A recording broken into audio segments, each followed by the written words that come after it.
Happy new year. আমরা প্রতি বছর 1 জানুয়ারি এই দুই শব্দ বলি। কখনো ভেবে দেখি কি এই উদযাপনের পেছনে আছে 2000 বছরেরও বেশি পুরনো এক ইতিহাস?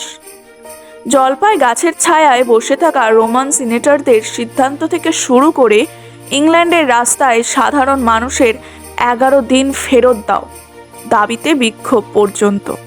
আজকের ভিডিওতে চলুন এক মুদ্রার দুই পিঠ দেখা যাক, কিভাবে 1 জানুয়ারি নববর্ষ হিসেবে প্রতিষ্ঠিত হলো আর কিভাবেই বা হ্যাপি নিউ ইয়ার বলাটা আমাদের অভ্যাস হয়ে গেল। খ্রিস্টপূর্ব 46 সাল। রোমান ক্যালেন্ডার তখন একেবারেই এলোমেলো, ঋতুর সাথে মিল ছিল না। জ্যোতির্বিদ সোসিজিনাসের সাহায্য নিয়ে সম্রাট জুলিয়াস সিজার একটি নতুন ক্যালেন্ডার চালু করলেন, ইতিহাসে যা জুলিয়ান ক্যালেন্ডার নামে পরিচিত। আর এই ক্যালেন্ডারের প্রথম দিনটি করা হলো 1 জানুয়ারি। কিন্তু কেন? কারণ এই মাসের নাম রাখা হয়েছিল রোমান দেবতা জানুসের নামে। জানুস ছিলেন দরজা, প্রস্থান এবং শুরু এর দেবতা। তার দুটি মুখ, একটি পিছনের দিকে অর্থাৎ অতীত, একটি সামনের দিকে তাকিয়ে অর্থাৎ ভবিষ্যৎ। নতুন বছর শুরুর জন্য এর চেয়ে উপযুক্ত প্রতীক আর কি হতে পারে? এভাবেই রোমান সাম্রাজ্যের বিশাল অংশ জুড়ে 1 জানুয়ারি হ্যাপি নিউ ইয়ার পালিত হতে শুরু করে। কিন্তু রোমান সাম্রাজ্যের পতনের পর ইউরোপে খ্রিস্ট ধর্মের প্রভাব বাড়ে। গির্জার নেতারা রোমান এই রীতিকে পৌত্তলিক বা পেগান বলে মনে করতে লাগলেন। তাদের জন্য যীশু খ্রিস্টের জীবনের ঘটনাগুলোই ছিল আসল। তাই তারা হ্যাপি নিউ ইয়ার পালন শুরু করলেন 25 মার্চ, যেদিন মেরিকে জানানো হয়েছিল তিনি যিশুকে গর্ভে ধারণ করবেন। এই দিনটিকে লেডি ডে বা অ্যানালসিয়েশন বলা হতো। প্রায় 1000 বছর ধরে ইংল্যান্ড সহ অনেক ইউরোপীয় দেশ এই দিনটিকেই হ্যাপি নিউ ইয়ার হিসাবেই মানল।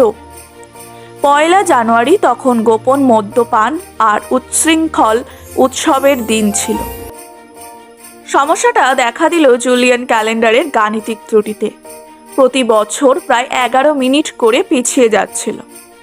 ফলে কয়েকশো বছরে ঋতুর দিনগুলোতে অনেক পার্থক্য চলে এসেছিল। 1582 সালে পোপ গ্রেগরি 13 একটি নতুন আরও নির্ভুল ক্যালেন্ডার চালু করলেন, যার নাম গ্রেগরিয়ান ক্যালেন্ডার। এই সংস্কারে আবারও 1 জানুয়ারিকে বছরের প্রথম দিন করা হলো। ইতালি, স্পেনের মতো ক্যাথলিক দেশগুলো দ্রুত মেনে নিল। কিন্তু ইংল্যান্ড, তারা তখন প্রোটেস্ট্যান্ট ধর্ম গ্রহণ করেছে। ক্যাথলিক পোপের কোনো হুকুম মানতে তাদের মন সায় দেয়নি। তারা মনে করলো এটি প্যাপিস্ট বা ক্যাথলিকদের চক্রান্ত। তাই ইংল্যান্ড জুলিয়ান ক্যালেন্ডারেই আটকে রইল, যখন তাদের প্রতিবেশী দেশগুলো গ্রেগরিয়ান ক্যালেন্ডার মেনে চলছিল। ফলে বাণিজ্য, কূটনীতি সব জায়গায় বিশাল বিভ্রান্তি তৈরি হয়। অবস্থা যখন অচল, তখন ইংল্যান্ড এক বড় সিদ্ধান্ত নিল। 1752 সালে ব্রিটিশ সংসদ ক্যালেন্ডার অ্যাক্ট পাস করে গ্রেগরিয়ান ক্যালেন্ডার গ্রহণ করলো। এর মানে কি দাঁড়ালো? এর মানে ছিল 11টি দিন হারিয়ে যাওয়া।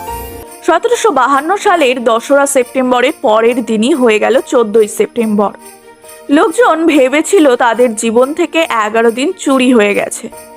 তাই তারা রাস্তায় নেমে বিক্ষোভ করলো, চিৎকার করে বলল, আমাদের 11 দিন ফেরত দাও। কিন্তু সময়ের সাথে সাথে সব ঠিক হয়ে যায়।